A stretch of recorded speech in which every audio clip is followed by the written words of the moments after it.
የተርሴስና የደሴቶች ነገስታት ስጦታን ያመጣሉ።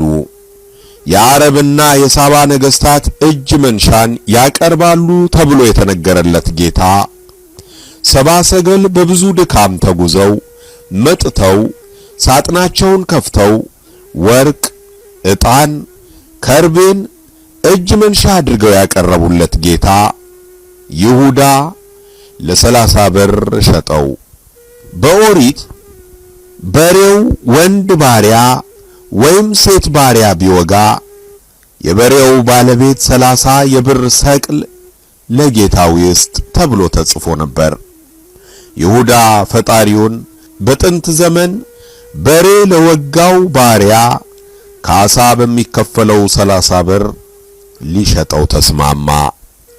በቤተ ክርስቲያናችን በየዕለቱ ተአምረ ኢየሱስ ከማንበቧ በፊት የሰማይና የምድር ጌታ ኢየሱስ ክርስቶስ ሆይ በበትር መመታትህና ለጥቂት ብር እንደ ባሪያ መሸጥህ ስለ እኔ ኃጢአት ይከራከሩልኝ የምትለው ለዚህ ነው።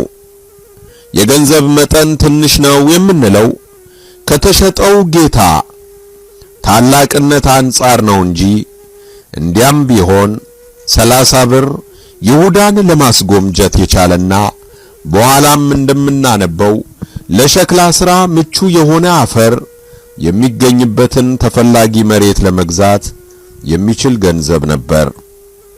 ይሁዳ ለድሆች ሐሳቢ መስሎ ያስደነገጣት ማርያም ከእርሱ ምንኛ ተሻለች። ቅዱስ ማቴዎስ የእርሷን የንስሐ ታሪክ ከይሁዳ ክህደት ጋር በዚያን ጊዜ በሚል ቃል አያይዞ የጻፈው ያለ ምክንያት አልነበረም።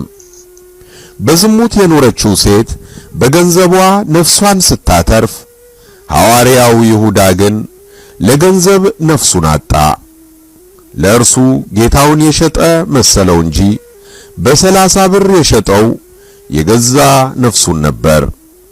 ብዙ ትምህርት ያልተማረችው ማርያም 300 ዲናርን እንደ ተራ ነገር ቆጥራ ከጌታ በታች ስትጥል፣ 3 ዓመት የተማረው ይሁዳ ግን ጌታውን እንደ ተራ ነገር ከ30 ብር በታች ጣለ። ቅዱስ ቄርሎስ ዘእስክንድርያ እንዲህ ይላል፣ ይሁዳ ለማይጠቅም ሳንቲም ከክርስቶስ ጋር መሆንን አጣ።